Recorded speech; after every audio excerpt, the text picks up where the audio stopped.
Good morning, good afternoon, and good evening, everybody. Thank you for tuning in to another Supatease video. And there's a lot of new additions to the Balanced Druid in Shadowlands. Perhaps it's confusing to figure out what you should be doing at any given moment in a game at the moment, having so many new things to kind of engage in a match with. So the main purpose of this video is for myself to run through a game. I'm going to be talking about it in real time. What am I thinking about? What am I trying to accomplish? What are my goals? To sort of help you think about it as well when you're playing at home. So if there's anything that you're just uncertain about, I'm hoping to clear up that uncertainty and kind of just review things with you. So let's just start the video here. In this specific clip, I'm going to be playing with an Arms Warrior and a Holy Paladin. I'm going up against a Shadow Priest, Affliction Warlock, Holy Paladin. So the main goal of a matchup like this as a Balanced Druid is to crowd control the enemy Holy Paladin as much as possible. You have tools like Cyclone, Solar Beam, and Disorienting Roar, which is a new addition to the Balanced Druid kit. You also get the advantage of starting from stealth, which means the enemy team won't know where you are. You want to make sure that you're always starting in stealth against every team. You can start the fight with Disorienting Roar, or Solar Beam, or Cyclone from stealth, and you have a big choice. I'll talk about it when we get to that point. The talents I've decided to run in this specific matchup is High Winds as an honor talent. This is going to reduce damage of the target when they come out of Cyclone by 30%, and it made a lot of sense for a Shadow Priest and a Warlock, as if you're cycloning them, they can't do damage for 6 seconds, and then they'll get a debuff on all their damage over time effects after the Cyclone. So it seems like a very good honor talent in this situation against damage over time effects. I've opted for Mass Entanglement so that I can instantly root the enemy healer and utilize Solar Beam as a combination to prevent the Paladin from moving out of my silence and making sure that it lasts for 8 seconds. The Paladin can outplay you by activating things like Aura Mastery, which is returned, so you want to be paying attention to that during the game, or Blessing of Freedom, which will make them immune to roots, so they'll just walk out of your Solar Beam. And also the Night Fae Covenant. You are able to use your Vulpin Blink while silenced. I'm uncertain if this is a bug or an intention, but it is usable like this. So in this specific matchup, the Paladin is actually a Night Fae and able to utilize Vulpin. Now, it's not going to line up 1-for-1 with the Solar Beam, so you will still get every second Solar Beam. It's a 1.5 minute cooldown for the Paladin to blink out and a 1 minute cooldown for you to silence and root them. But at the start of the game, as I said, you want to start in stealth. I usually utilize dash so that I can get as close to the enemy healer as possible. My warrior needs to shut down things that could stop my crowd control. So in this matchup, that's the Shadow Priest. So the warrior will be utilizing stuns and interrupts on the Shadow Priest while I sneak up onto the Paladin. Now the Warlock makes a mistake by standing next to the Paladin, so I get a double root, double Solar Beam on both of them. But as you can see, the Paladin Vulpin blinks out of my silence. Now I can utilize Disorienting Roar on both players and try to attempt to cast a Cyclone. The Shadow Priest intercepts me with good positioning on the fear. I still try to go for the Cyclone. This could have been interrupted, but it looks like the Warlock ended up making a mistake on who they used the counterspell on. But you can see root, Solar Beam, Disorienting, Cyclone on the Paladin. After that crowd control has been landed, you want to be popping your cooldowns. This can be your Covenant ability, your Incarnation. I decided to do a really aggressive opener and used all of my cooldowns to try and catch the enemy team off guard. They responded appropriately. The Warlock trades on any resolve, this red icon with a 4 on it, and the Paladin pops Avenging Wrath. So because these defensive cooldowns are powerful, you want to Cyclone. And I've used Cyclone on the Warlock to stop him from being healed back up to full, while the Paladin has this 8 seconds left on it, Avenging Wrath, which increases healing. Now the Paladin's in a stun here for 4 seconds and can't heal, so I want to go back to doing damage as much as I can. This is at the moment still with Incarnation at the top of the screen, so I'm just trying to build up Astral Power with Wrath to toss out Star Surges and do as much damage as possible. As soon as the Paladin is out of crowd control, I want to utilize Cyclone. The Warlock stops me by interrupting me. This is where you can use Disorienting Roar, because you're interrupted and not able to do any other spells, to crowd control the Warlock, as he's popped Dark Soul here, this purple icon. That's a really big increase of damage, so crowd controlling, that's a good idea. As soon as the Paladin is off crowd control, I go for Cyclone. My warrior stuns the Warlock. Now 2 targets stunned together basically here means that we have a lot of free time to do damage. I use 2 Wraths to get into Eclipse, which triggers my legendary Balance of All Things and allows me to crit a Star Surge.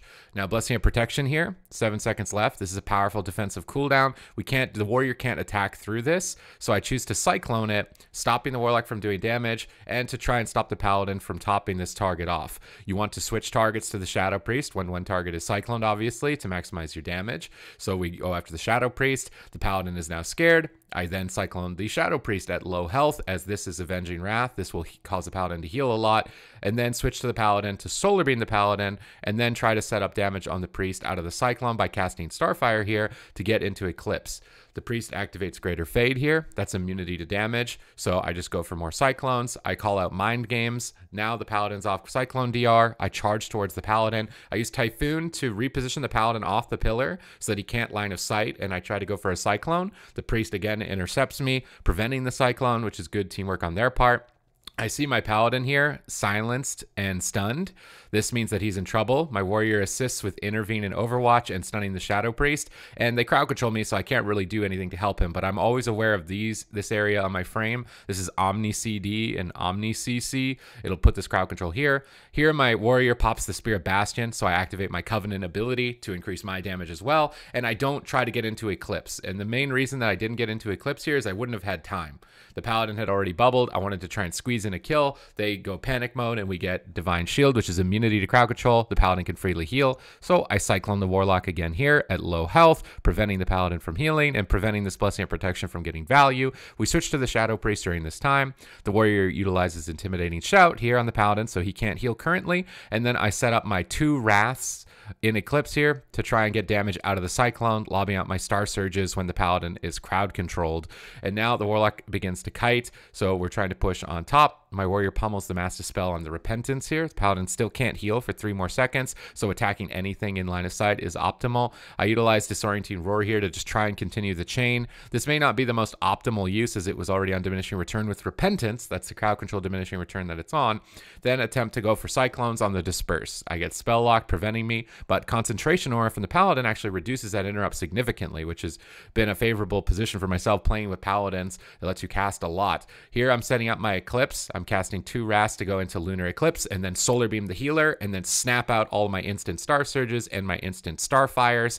This forces the Shadow Priest to use Life Swap, switching his health for the Warlocks, but you can see timing that Eclipse when the Paladin is crowd controlled activates your Legendary, giving you 40% more crit. Really is a powerful swing of momentum, and you want to be playing around that. Now, Mind Games, scary spell. You want to call that out whenever it's being casted by a priest, as basically every priest in PvP is playing Venthyr, and you don't want to use Renewal or Frenzy Regen during that time, as it will damage you. Here the Paladin has Avenging Wrath. This increases healing quite a lot, so I choose to Cyclone the Shadow Priest to stop him from doing damage with this cooldown Power Infusion next to his frame. Again, Omni CD and Omni CC will get these little crowd control buttons next to the health bars. Gladius is this add-on if you want to track it. Here's Void Form. This is a very scary cooldown from a Shadow Priest as well. As it increases their damage on a single target by 10% with Hungering Void. But I decide to get aggressive. I try to get on top of the Paladin, look for Cyclones. The Warlock shuts me down. And this is because we've been getting so far ahead on cooldowns. I'm really looking to try and close the match here in the near future. I trigger my Eclipse to boost up my damage, activate the Carrying ability. This is to get the Paladin off the pillar. I can't Cyclone him. He's line of sighting in the room. So instead of chasing him around, I just decide to go for damage. Now he has to come out to heal. And when he comes out to heal, he gets Cycloned. He gets caught on it. And he's not able to save the Shadow Priest. So you can see when the enemy team makes it difficult, if I'd gone in that room, I would have taken a lot of damage. My Paladin would have been out in the middle of the map. So instead of going into the room, hit the target out in the open as hard as you can, force the healer to come out to you, and either the Shadow Priest will run in the room and stack up, and they're going to get AoE down by massive damage, or the Paladin comes out and you get crowd control. It's not always optimal to chase the target, especially when they're pulling you back into such a far position into a room like that. But I hope that this commentary was helpful to you. If you want to watch me play live, then you can follow me on twitch.tv/Supatease. Other than that, please consider subscribing to the channel, as I am uploading every single day. Leave a comment down below with your thoughts, what you'd like to see from me specifically for the Balanced Druid here on the channel, as I've been playing it a lot. I've got a Priest up and running soon, as well as a Paladin. So if you're interested in those classes, I'm always talking about every class and trying to do my best to be as knowledgeable about every single thing I can in the game. So if there's ever a question you have, feel free to ask. Other than that, thank you very much for watching, and I will see you in the next video.